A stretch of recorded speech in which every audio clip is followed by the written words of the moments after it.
country and across the healthcare ecosystem. Today's conversation has been part of an ongoing Profit Healthcare Transformer series that has included video interviews with C-suite executives, live events, and a prior webinar. We're excited to add this to our series.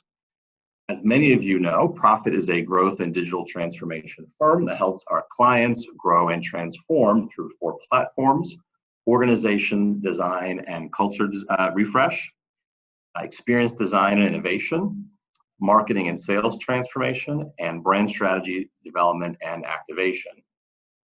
For the last few years, we have been researching fairly extensively across the healthcare ecosystem with organizations and how they are making their own transformation to be more consumer-centric.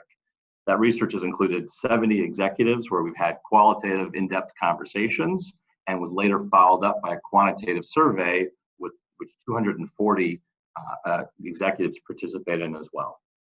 In doing so, we have uncovered and coined a term we call the e-consumer. And the e-consumer is not a technology term. The e-consumer refers to the consumer that is engaged, equipped, empowered, and enabled, that we believe is at the center of healthcare transformation and will be the center of our conversation today.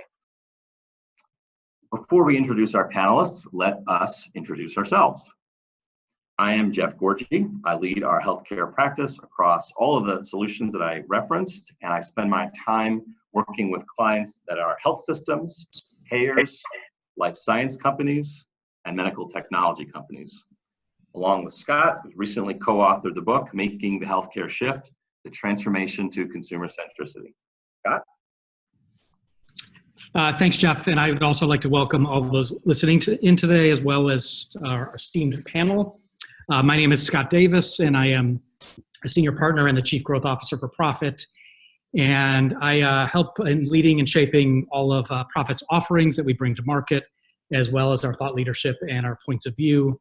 I've been in consulting for about 25 years, started off at P&G, and have written 4 other books, besides the one we're talking about today, all tied to helping companies get more out of their brand, marketing, digital, and innovation assets and investments to drive what we call uncommon growth. While I don't exclusively consult in healthcare, I do spend a lot of time in the category across the entire healthcare value chain or ecosystem, as Jeff talked about. Which leads me to introducing our amazing Transformer panel, which also cuts across the entire healthcare value chain. So I wanted to, if we can go to the next page, yep. I wanted to start by introducing Dan Liljenquist, who is the Senior Vice President and Chief Strategy Officer for Intermountain Healthcare. He is responsible for helping Intermountain's executive leadership team in setting and achieving its strategic priorities, overseeing Intermountain Enterprise Initiative and Market Intelligence and Planning offices. Prior to joining Intermountain in 2012, Dan served in the Utah State Senate and was nationally recognized for his work on Medicaid and public sector pension reforms. Welcome, Dan. Thank you. Next up. Great to be here. Yeah, it's great to have you. Thanks. Next up, I wanted to introduce Prakash Patel, who serves as the EVP and President for Anthem's Diversified Business Group. Prakash has more than 23 years of experience across a broad scope of healthcare disciplines, including pharma, managed care, strategy, corporate development, ops, and clinical services experience, and which includes complex care management. At Anthem, Prakash is responsible for delivering new sources of growth by advancing integrated care models and developing truly innovative solutions that improve quality and health outcomes for consumers and customers. Welcome, Prakash. Great. Thank you very much. Thanks, Prakash. You're coming in a little bit muffled, so just wanted to alert you to that. And then finally, great, thank you. Yeah, that's perfect. Thank you. Thanks, Prakash. Finally, I want to introduce you to Veronica or Ronnie Chase. Ronnie is a VP of Marketing and the Chief Marketing Officer of the Global Oncology Business Unit at Eli Lilly. She has served in a variety of roles in her 18 years at Lilly, including positions in sales, marketing and management, and executive leadership. Important to this conversation, Ronnie has overseen the shift from a physician-focused approach to their go-to-market strategy to a more balanced approach between meeting the needs of consumers as well as winning with healthcare providers. So Ronnie, thank you for joining us today and taking the time. Yeah, thank you. Happy to be here. Awesome. And if for any of us not speaking, including me and Jeff, let's just all go on mute, so we don't have background noise. Okay, so let's dive into the conversation and hit that first question. This is a little bit more of a question for the entire panel. Again, if you're not on mute, if you can go on mute, unless you're speaking. So to start, one of the premises of our work that Jeff talked about earlier is that consumer centricity is defined as both winning with consumers and better engaging consumers once you have them. And that overall is, as we all know and we're seeing, is driving a convergence of objectives inside the healthcare ecosystem around greater value, improved access, and overall better experiences. And we're even seeing some interesting moves this week as you saw Amazon announce their acquisition of Health Navigator coming on the heels of PillPack. And then even a few hours ago, Google officially announcing that they bought Fitbit. So it's a lot of these things are starting to converge. I'm really interested, and I want to start with you, Dan.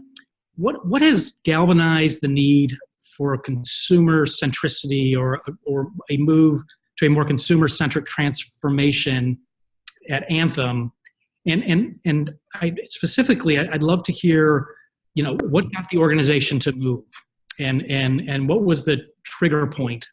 And, really, so our listeners could hear, because I think everybody is starting on this, I'm sorry, Dan, from Intermountain, I said Anthem, I apologize.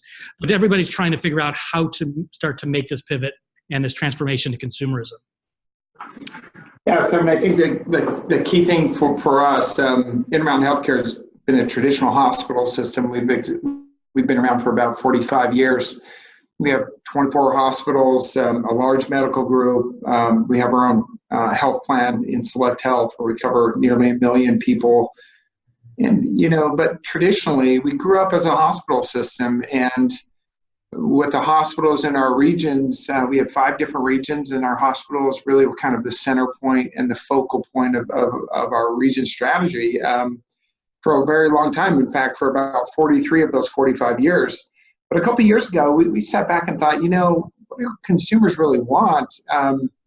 They want to be healthy. They don't. If we're focusing on the consumer experience when they're dealing with very serious health problems, we missed the boat.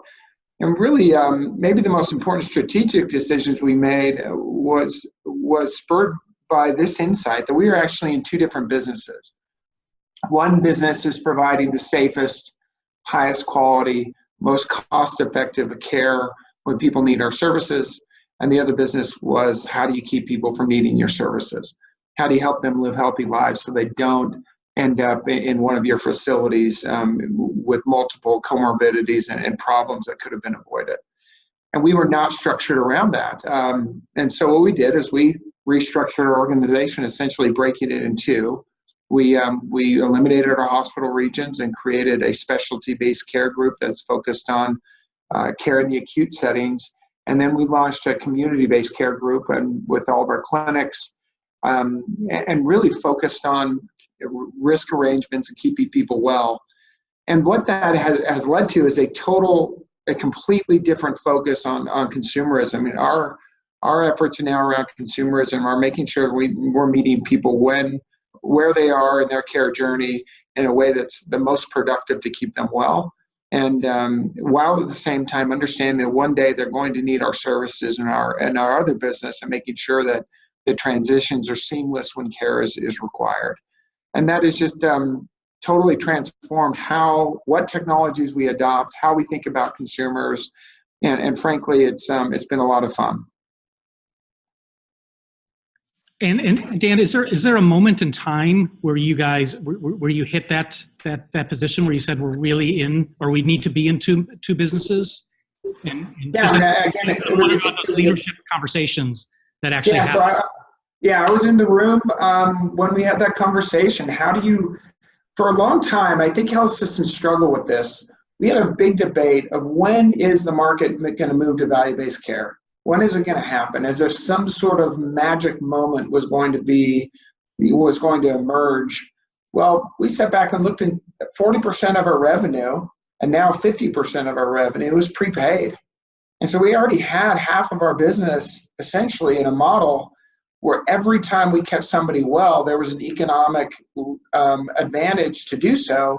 And frankly, really great alignment with working with consumers to keep them well. The problem is we were not structured around that business. Yeah. And just realizing the fact that it's really hard to get a hospital-focused administrator who is running a very complex environment to also try to think about how to keep people well outside of the facility was just too much to ask. So essentially, we borrowed from Clayton Christensen's Innovator's Dilemma model and said, look, let's just understand that integrated delivery does not mean that you actually have to have this in one business unit, but it's making sure that the handoffs and the friction points that could be there by having two different units are smooth. And we just broke this up to focus on different things. And so far, we're pleased with the results. But we've got, we're just barely starting the journey. Yep, that's great, Dan. And we're going to come back to a little later in the conversation, just the cultural implications of making some of these transformative moves. So thank you. Prakash, the same question to you. Is when did it become apparent that you needed to move to more of a consumerism model, and what's that been like at Anthem? Thanks, Scott. And can you hear me okay now? I know we had a little bit of a connectivity issue. Okay, wonderful. When I go to the foundation of your question, one important takeaway is this is not a aha, inflection point. This is certainly, when we think about the rise of the consumer and what we're doing there, there's a composite of variables that have been playing over the last, really 10 years. And the various partners in the healthcare ecosystem, we've all been approaching it in different ways. But I think the recognition of the importance of the consumer in all of this has been there. And it's unfortunate that the experience hasn't been there. But I would say there are probably four macro themes that I would underscore in terms of really arriving to ensuring that we do have an outstanding consumer experience. And we all have a long way to go. Certainly we do. I would say one is just the definition of health. That is changing in certainly the way we approach healthcare, but I think overall in our country. So, definition of health has been historically physical health. And what we're looking at now is what are the other pieces that go into health, and that's wellness, mental and behavioral health, the family, the community. Lots of discussions we're having around social determinants and prevention, frankly. So it's broadening the definition of health. The second theme that's very important to us is the change, therefore, in the provider. I'm a physician by training, but really we're now thinking much broader. Historically, again, it's been provider equals physician. But if we're thinking about the whole health and the whole person, that definition also changes. So we're now encompassing nurse practitioners, pharmacists, behavioral specialists, social workers, nutritionists, transportational experts, all of these kinds of pieces coming together to look at how we deliver whole person care, because the definition, again, of health has changed.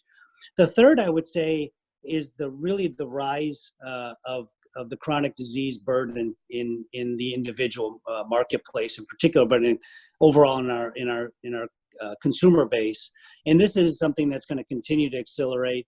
We hear the phrase is silver tsunami. There was just an article in the Wall Street Journal yesterday about the increase in heart failure issues in younger populations. So we're seeing that significantly in our data as well. So it's that rise of chronic disease burdens across the population, not just in the elderly. So that also necessitates a different approach in thinking about the consumer than just a general, call it the call center approach that historically many groups have taken. And then finally, I would say the fourth theme is the rise of the individual expectations of personalization. And I can't underscore that enough. We see that in every other area. You look at retail experience, banking, real estate, transportation, up and down the product chain. Well, that's the same thing that consumers in healthcare now expect as well. And this is why you see a number of new entrants in the ecosystem of healthcare as well. There's, new technology pieces, there's new platforms, and really the challenge is going to be how do we integrate those to create a seamless experience for our consumer. But those are the four really big themes: the definition of health, the change of what is a provider, who is a provider, the rise of the chronic disease burden, and the increase in the individual expectations of personalization. Those things have really come together and have made a big impact in the way my business unit in particular is approaching healthcare here at Anthem. So Prakash, was there a again one of these trigger moments, 5-6 years ago, where you looked at the business model and you looked at the changing landscape, and you said we need to create a different type of plan? And I'm just trying to recreate some of those conversations that got to you to these big four kind of strategies that you have undertaken over the last few years. I would say that one of the biggest is if you look at year over year medical cost increases 5, 6, 7, 8%, it tells us that if we're going to make an impact, and again, the data suggests the same. We've looked at this and we've been talking about this as an industry, all of us in the industry, right, for a long time. And, I think what we're seeing now because of these things coming together over the last couple of years is that we really do want to address that 25% of the population that drives 75% of the expenses. Everyone deserves a better experience and everyone's going to get one. That's our objective. But we also have to learn that we are going to have to do different things for different populations if we're really going to address the quality outcome cost equation. And I would say those things coming together have really made a big impact on how we're addressing the market. That's great. It's just a side note on your last one, the rise of the individual expectations of experience. One of my clients just hired a CMO that came out of Disney and Hollywood, the entertainment sector, and trying to how do you treat and delight guests and create magical moments. And really, how do you borrow lessons learned from these other categories, like you mentioned, retail or hospitality, that are what consumers are experiencing in 95% of their other interactions during the day? Absolutely. And there's no reason we shouldn't have that kind of high bar for ourselves in healthcare as well. I couldn't agree with you more. Yeah, that's great. That's great. Ronnie, how about you at Lilly? Again, a massive organization. And going through a lot of change. What was that moment when you guys all said this rise of consumerism is real and we have to figure out our point of view around it?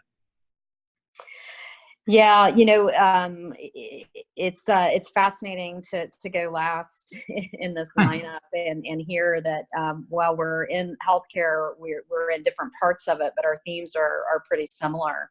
I think for Lilly is a very well-established company. It's been around for over 140 years. It has dominantly been one focused on the healthcare professional for the vast majority, actually, of those 140 plus years. And so as you think about this theme of consumerism and the role that a consumer plays in their healthcare today, very different than what that might have been a decade or maybe even 2 decades ago.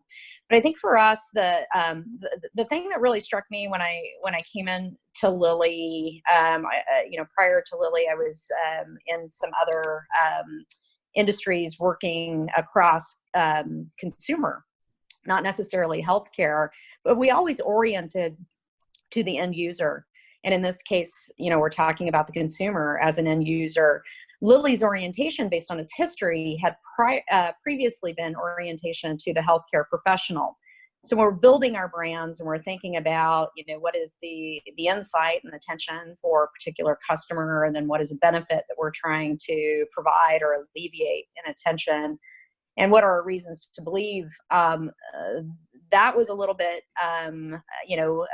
changing at the time. And we had to really think about what does that mean in the way in which we even develop our products and ultimately the brands, and then how do we go to market with a orientation now that is a benefit for the end user, and thinking through the surround care system that is supporting that consumer as they walk through their journey.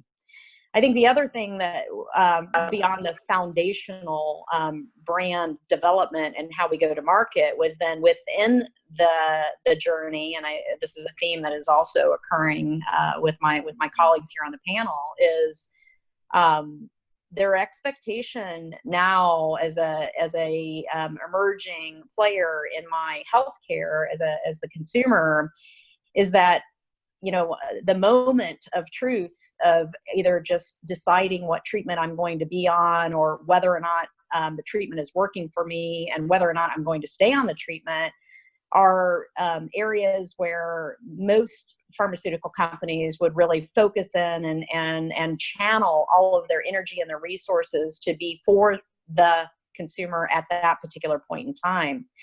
That expectation is far more reaching today, and the need to really think about engaging on an end-to-end journey is something that we're starting to take on more and more in our organization.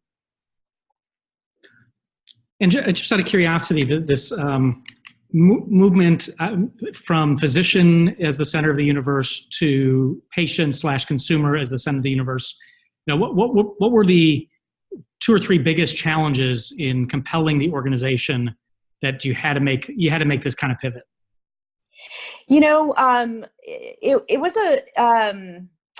It wasn't a difficult conversation, and I think what helped us get there very quickly, as a enterprise, not just a group of marketers that believe this to be true, but as an enterprise, Lilly's mission, vision, or purpose, whichever flavor you want to take that on, and the vernacular changes over time, has always been anchored in the idea of making life better for people, patient-centric outcomes. And so the core of what unifies us has always been the consumer, the end user.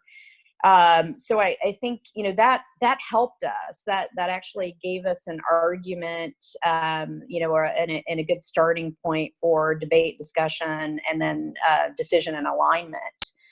But, what that causes, though, is a repositioning from it being a united purpose that we are for, to a way in which we think about organizing and going to market. And so intellectually, not difficult. Executionally, it changed a lot of the ways in which we needed to organize our business to make it happen, and how we presented ourselves to the marketplace. That's great. Let me just share 2 thoughts with our participants, and then I'll get to our next question. In the research that we've done, in the book that I referenced earlier on, we identified these 5 shifts that we find organizations are starting to make. I'd say all of them are what I call green shoots of progress for most of the organizations that we spoke with, rather than very many had said they had nailed any of these things. But we'll use this as a framework for the next few questions that we'll ask here. Before I do ask that question, it's going to come to you, Dan, in just a minute. I just want to remind panelists that they're able to submit questions on the side in their interface, and as time allows, we will field some of those at the end. So Dan, we described the first shift as moving from tactical fixes, things like reduced night noise in the med-surg unit, reduced call center wait time, et cetera, to an overall holistic experience strategy.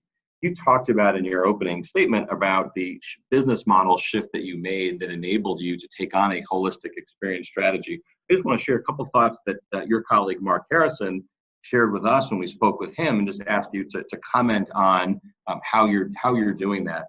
Dr. Harrison said he wanted to create the first digitally enabled, consumer-centric integrated delivery system. He went on to say how you're taking cues from Amazon, financial technology companies, Starbucks, and the like, just as we've spoken about. How would you describe the holistic experience strategy you have at Intermountain Health, and where have you been able to put points on the board against that strategy and make some progress on this shift? I mean, look, there's a lot to cover in that question. Maybe I should start by saying, from our consumer experience efforts, going back to something Ronnie said, we've always been focused on consumers. We've just been focused on certain portions of the consumer's experience. When a patient comes and gets a heart-lung transplant at the Intermountain Medical Center, they have a fantastic experience during that episode. What I think our shift is that we want to have a much more longitudinal, multi-year relationship with each one of our customers, and the frictional experiences in the regular interaction with the health system are so poor, and this is, I think, speaking for the industry broadly. We've traditionally handed an individual a laminated insurance card, and when the most is on the line, they've said, hey, good luck in finding the care you need in maybe the most complex market in human history. And what we've tried to do is think, the ubiquity of smartphones that everybody has now. I interact with Delta Airlines almost exclusively through a Delta Airline app. It simplifies things. We think the opportunity to actually simplify the process for our patients, particularly those patients where we take both full clinical and financial accountability, we can provide just a completely different experience. So as Mark talks about digitally enabled, we've created and are close to launching a digital front door. We work with the team that developed the Starbucks app, and we will be launching that soon, with the whole idea of just simplifying the process to access care in Intermountain Healthcare. And then on top of that module, it's a platform module. We'll be building specific care pathways that will help individuals manage either transactionally if they have a specific acute issue they've got to solve, or longitudinally across a chronic disease state. A really simple way to interact in a common platform. So our three journeys that we're focused on in that development is really is finding care, and that includes self-triaging, self-diagnosis, and then finding the right kind of providers in the right settings. The second is managing your care, and that's just as basic as online appointment scheduling, and then but also being able to manage all of your different appointments in one place, regardless of provider. And then the third journey is really around paying for care and just providing absolute clarity and visibility into what are the patient responsibilities for payment for each one of the visits that are on your agenda, or as you're researching different procedures, where you are in your deductible, and exactly how much it's going to cost. We think those are three really good steps that, frankly, are not. We've not seen a tool in the market that does all three of those well. We've seen point solutions, but not something that we could build off of to totally reshape the consumer experience. So maybe the most important shift we made in designing all of that is we hired the Vice President of Global Consumer Insights for the Walt Disney Corporation, a gentleman named Kevin Mabbitt, who joined our team about 1.5 years ago to lead up our consumer experience efforts. And he's just brought a totally new perspective as we seek to identify and close experience gaps. And we think a lot of that's through technology, but a lot of that's through how we think about the business and structural. And then, obviously every single interaction we have face-to-face or over the phone has to be consistent. And we're trying to build a comprehensive approach to all of that. That's great. Just before we move, does that spark thoughts, Prakash or Ronnie, around kind of holistic experience strategy and what that means to your organizations? Yeah, this is Prakash. I can certainly add in. From our perspective, and maybe this is helpful just to set some context.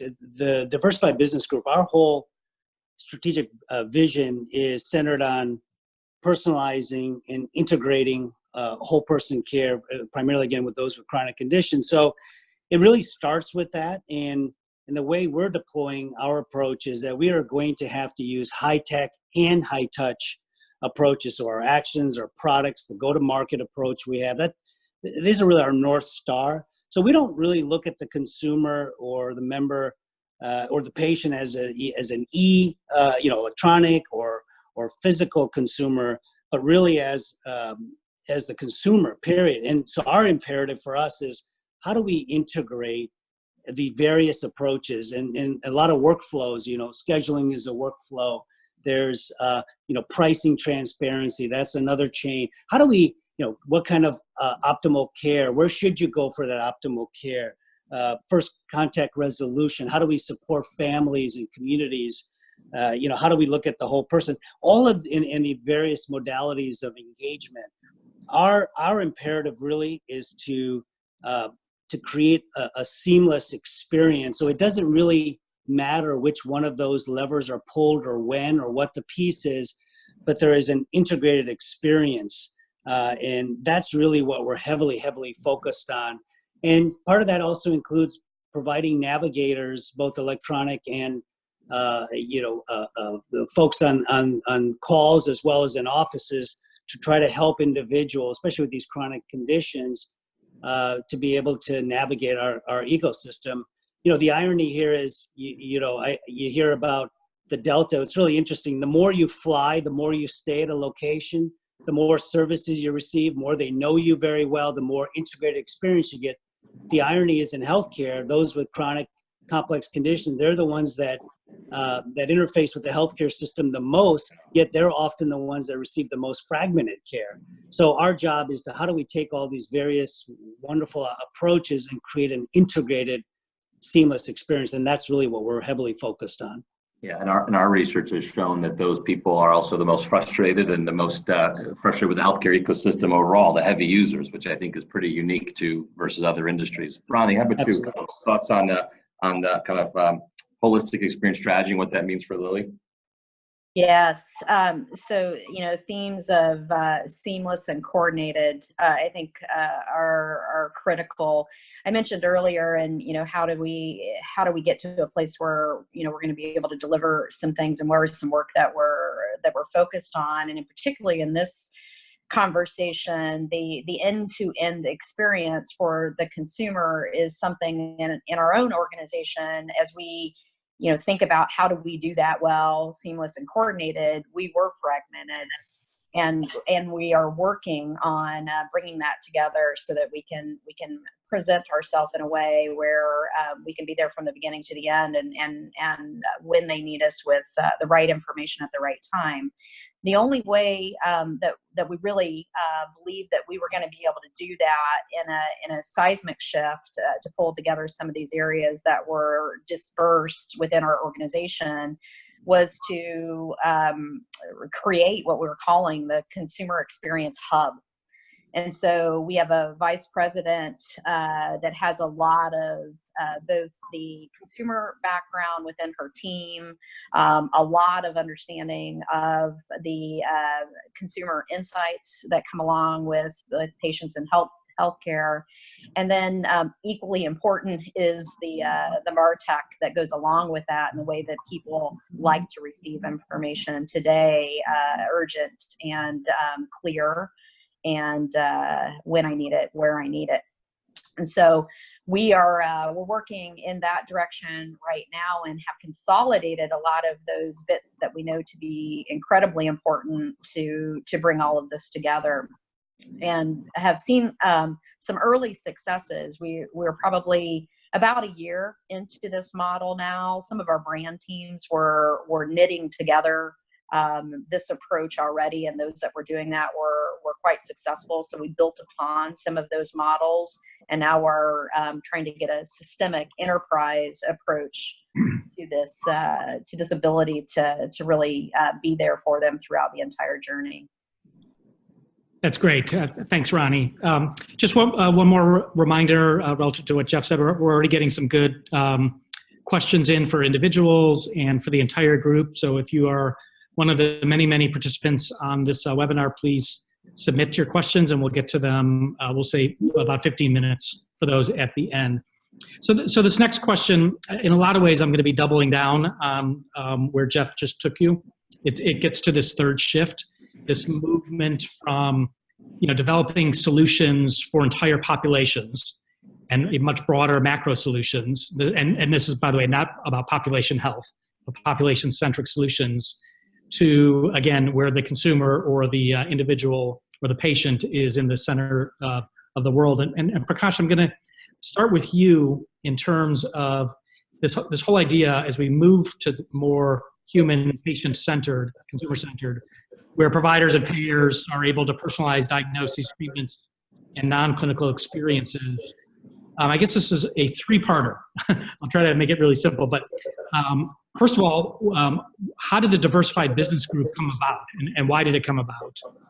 And then second, how is it actually enabling this integration that we're talking about in this third shift? And is there any specific hero example that you'd like to share with the group? And I'll ask the other two for your hero examples along the same lines on this third shift. Yeah, great. No, really appreciate the questions. First of all, how did DBG come together, the Diversified Business Group? It starts with a number of the themes that we've all been talking about here, and you and Scott have been leading, and Jeff have been leading for some time here at Profit. This is about thinking about where healthcare is going, where whole person care is going, and really at the end of the day, it's trying to address affordability, access, and quality. So when we looked at the data, it's very clear that if we want to make an impact on those that need the care the most, we cannot continue to do the same things. And we need a dramatically different approach to taking care of those individuals. So it's a realization, first and foremost, that segmentation and stratifying of our consumers, just like every other environment, every other experience, is critical. So when we realize that, then it really leads us to the understanding that where the biggest gaps exist are those who are accessing healthcare frequently, and those that are having to interface with our very complex healthcare ecosystem. And those are those individuals with complex and chronic conditions. And as I mentioned, our data around the environment, 25% of our population really drives 75% of the expenses. So that realization was very important to Diversified Business Group coming together, and also realizing we have to approach our consumers in a different way. And just like everyone else, we've been approaching the consumer in lots of ways. We obviously deeply care about the consumer. I've been doing lots of things, but we realized for this population, we have to take a different approach.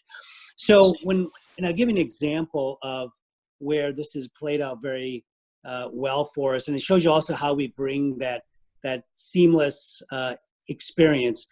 One of our businesses is our CareMore clinical capabilities.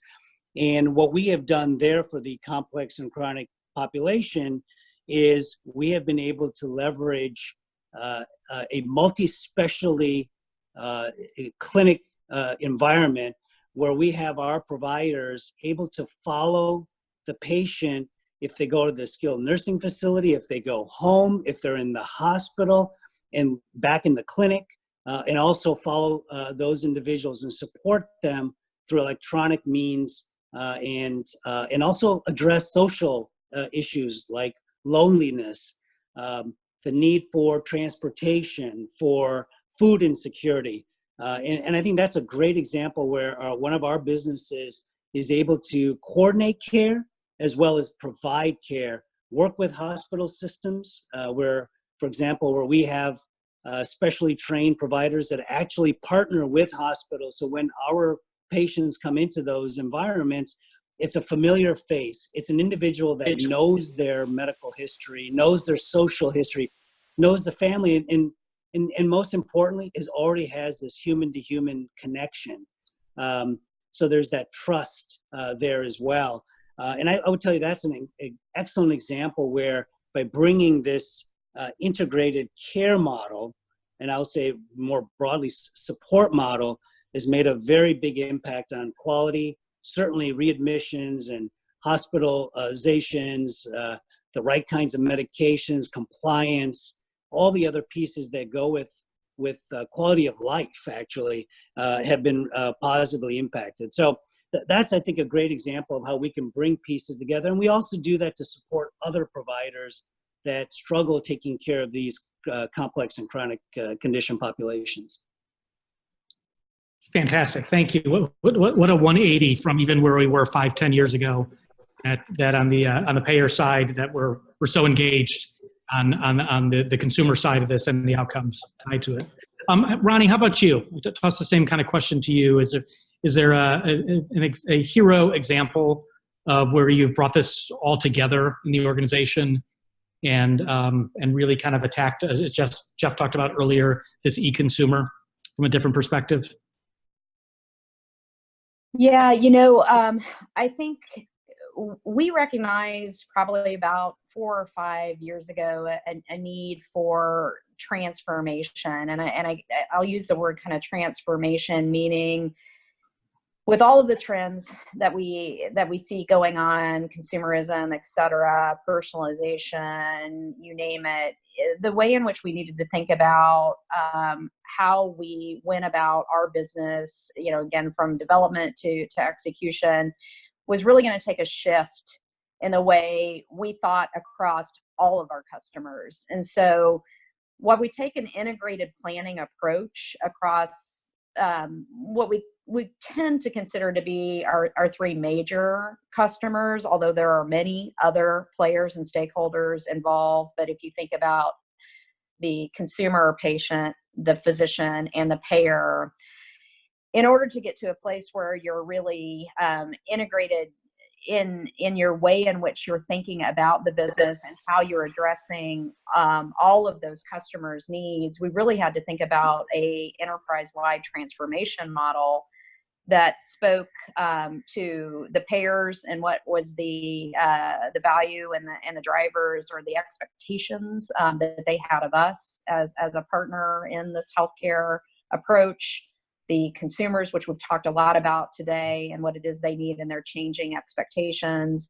And then the role of the healthcare professional, and in many ways, drastically changing on them as models are shifting. And so, indeed, we did take this concept of a way in which we would go forward in a holistic approach across our customers, and anchoring that in how we can create value based on what we believe and understand from what they're sharing with us are the needs of where they're going and where the ecosystem is actually pushing many of the transitions of each other's roles and therefore the expectations. Excellent. Thank you. Thanks, Ronnie. And Dan, I'll let you have the last word on this third shift of moving to more of a person-centered orientation, which I know you've already discussed some of that. Well, yeah, maybe one thing to add that where we think, we changed our mission statement a few years ago to a very simple statement that the mission of Intermountain Healthcare is to help people live the healthiest lives possible. What that has done is just totally reframed how we think about what our job is. And one of the maybe more exciting things that we're working on is a project with Decode, which is a genetic testing company out of Iceland, on sequencing 500,000 people who, within our service area, sequencing their entire genome to research and identify, genes that lead to certain kind of disease states, but also identify those genes in our population. Traditionally, healthcare systems would wait until something emerges to engage, waiting for a chronic condition to arise or a cancer to develop, et cetera. But we know there are certain genes that cause certain cancers in 80% of the patients that the BRCA gene, for example, with breast cancer. And we feel, if we're going to meet our mission right, understanding our consumers to the individual level, understanding exactly what their individual risks are, rather than just some sort of broad screening, that we could create individual care plans that will help them live their best possible lives throughout the whole course of their whole life. We have the ability to do that now. It's a shame, and frankly, we are considered an ethical lapse if we could help a new mother who's 29 years old but has stage 4 breast cancer because she didn't know she had the BRCA gene, that we could, if we are really concerned about the consumers, we should be moving upstream and identifying problems before they develop. We've been working a long time along those lines, working on preventing type 2 diabetes. We've been engaging successfully with pre-diabetics for years, but this will hopefully take it to a whole new level. We're sincere in our desire to be the trusted health partner for individuals during the course of their lives as they live in our communities, and I think that is not something that we would have thought to do, I think, in the old traditional model. So anyway, just another thing we're working on. That's great. So let me speak one more question for Ronnie before we go to our participant questions. And the fifth shift, which on my screen, for some reason, when I go from small screen to full screen, it cuts off some words, but from insights as a department to a culture of consumer obsession. Ronnie, you referenced this in one of your earlier answers around wanting to make the shift inside the oncology business unit when you took over your role. I'm curious, when you think about the role that pharmaceutical manufacturers have typically had, where they've had deep consumer insights and used that to inform messaging and mass communication, particularly in the US, but beyond that have not been able to have direct relationships with consumers. So what is the opportunity to use consumer insights and ultimately consumer data across your own value chain to enhance relationships with consumers, and how much, what can you share about what you've done to do that? Yeah, sure. So, it is interesting frame to really kind of isolate consumer insights or data into what is really what I would consider kind of on the tail end of execution.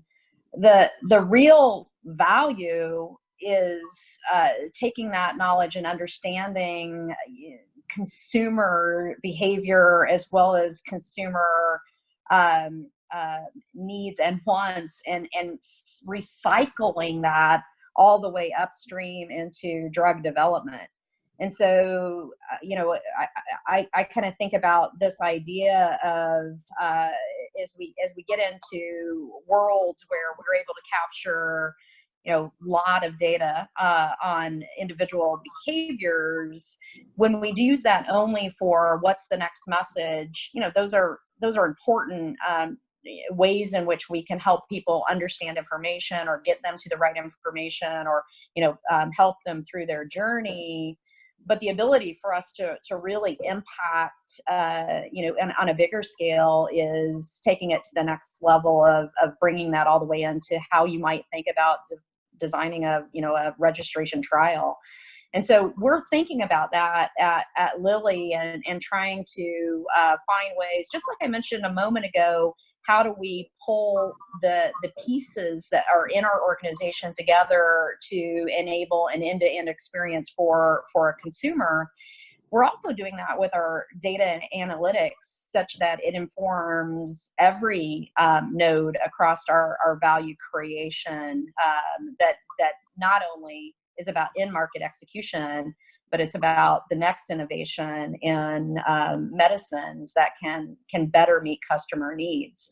So that is one way in which we're thinking about the use of customer information, the use of this valuable resource, which is data these days, that really can take us to a very different place in delivering value back to the consumer.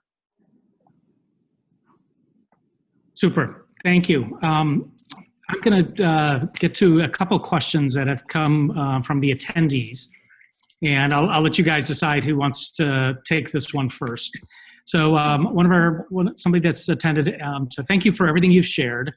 Depending upon where you sit in an organization, and when you're swimming in data, it can be easy to forget about the real humans we show up every day to help. What tools or practices would you recommend for bringing human voices and stories back into the everyday? So humanizing healthcare, storytelling. This is Prakash. I'll go ahead and start. And my colleagues, I know absolutely have some probably similar experiences, some wonderful other approaches too. But there's so many things that, for us, it started with the tenets of what our business is, and it was very simple. We take care of the whole person. We take care of those most in need, and we deliver performance with humanism. So that is etched in the three critical objectives, if you will, of our Diversified Business Group. So the humanism is actually used right up front. And then what we have done is, and I love the question about the data. You almost can't go without, in healthcare, you can't go without mentioning data. And nowadays, you got to say artificial intelligence. You got to say AI too, because then it sounds like you're really, 21st century here. And I think those are all fantastic. But if we don't tie those back to human stories, and it's not just about our patients that we take care of, our consumers, but it's also about highlighting individuals that leverage data and interactions to change people's lives because of what they did. And so, when I do town halls is a great example.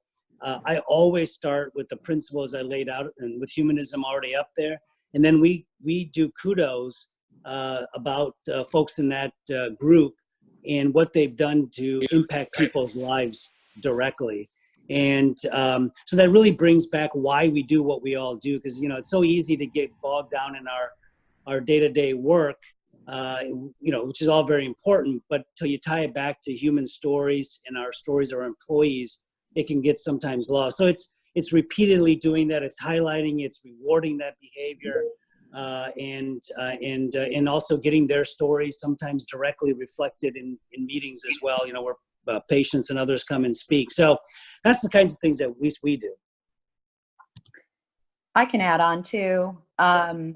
If you ever really want to get close and personal as much as we can in our business with the end user consumer, if you have an opportunity to visit your company's call center, that's an experience that I think we should all take. It is an enlightening experience, and it's one in which you can get the proper approvals and actually bring into your own staff meeting.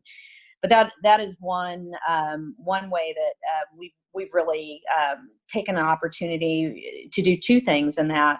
One, keep front and center our patients, what they're dealing with, and the emotion that goes along with this industry that we've chosen and are grateful to be working in, which is healthcare. But it also illuminates some ideas on how we can get better at really alleviating some of the tensions along the way. And so in addition to the town halls, the videos, staff meetings, if you're looking for content, that really has delivered well for us, and we've utilized it quite often. Yeah. So this is Dan from Intermountain. I think maybe being in direct patient care gives us more opportunity than maybe other businesses have to see, first and foremost, the suffering that our patients experience, regardless of where they are in their journey. I will just give you a couple of examples. We found that there's no substitute for rounding. You got to be out in your facilities and you got to be talking to people you serve. Every day we have around 3,000 huddles at Intermountain Healthcare that start in the morning and roll up. And in those huddles, we try to identify at every level really kind of heroic acts from our caregivers in acting on behalf of our patients. And that's one way that we're always trying to connect to our patients and their experience. The other couple of things I'd like to mention, we had an experience with it where one of the people we served died by suicide, and their bereaved family reached out to the executive leaders at Intermountain and said, "Hey, we'd like to tell you about our experience." And we brought them in. Dr. Harrison brought them in, and we tried to learn. When we make mistakes or we don't provide the right kind of care, people die, and we're trying to make sure that that we're always connected to that as you know, to be in this business, it's the why of what you do that drives the best decisions, and in our opinion. So I would say the other thing that we've done systematically, we've been working with StoryCorps to capture patient stories and their experiences and their lives. And their lives are much more than just the health episode they're dealing with, but it's, like everyone's life, full of a lot of wonderful things, a lot of sad things, and we're trying to make sure that we engage with patients in a way that they can tell their full story, even while at that point in their life they're receiving care from us. So there's no substitute for time and effort and connecting to your mission and getting in front of the people you serve and listening to them. And there's a variety of ways to do that, but those are some of the things that we've been doing. Thank you. You guys all just made it very real. So thank you for those anecdotes. One last question. I'm hoping we do this kind of rapid round. I know you guys are all in different stages of your transformations, and most transformations are never actually end. They continue on. Top 3 pieces of advice that you'd give to somebody listening to this to actually get started on their own organization's transformation. So just we could start. Prakash, we'll start with you, and just to kind of wrap it round. Sure. I would say start with the experience you seek to deliver, not what exists today. Secondly, deconstruct the process. And 3, think end to end, upstream and downstream, because there will be impacts along the way. So that would be the 3 I would give out. Awesome. Thanks.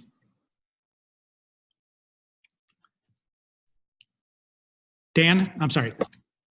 Yeah, sure. I'm happy to go. I mean, those recommendations are terrific. I would say for, in addition to that, you got to take extreme ownership of the situation. The institutional inertia, particularly for businesses that have been established for a long time, it's very, very difficult to break through and have a strategy be realized. And it just takes persistence. Ultimately, reality is not negotiable, and the market's moving. Consumers are expecting a different experience, and sometimes, though, it just takes a lot of consistent effort to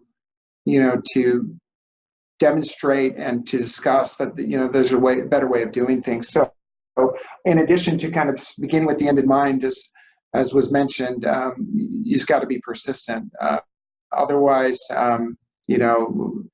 nothing gets done. To break through the inertia of an organization, you've got to own it and you've got to drive it. Thanks, Dan. Ronnie, I'll let you have the last word, and then Jeff's going to quickly wrap us up. Yeah, completely agree with my peers here. The only thing I would add to it is transformation by definition is a bold move. And so as you're thinking about what it is that we're trying to do, end in mind, make sure you're clear on the goal and set milestone metrics along the way that force the organization to move. There is great opportunity to stay in current state unless there's an absolute need to move, and transformation should be forward. It shouldn't be catching up with you too late. So move fast, set the bold, and measure yourself along the way to keep the momentum. That's great. Thank you. The stories that you all told today and the stories that you told in our book were amongst our favorites of mine personally, which is why we were so glad to have you on this conversation today. But for our participants in the session today, if you'd like to learn more about not only what these 3 people have talked about today, but the rest of our experts, please take a chance and check out the book. I think you'll find it hopefully as fascinating as you did this conversation today. My last thank you goes to our listeners who've joined us and for taking the time and listening and being champions of transformation inside your own organization. If there's anything Profit can ever do to help any of you as you think about catalyzing and driving your own transformation, please reach out and find us. Thank you for joining. Everyone have a great afternoon and a great weekend. Thank you, everybody.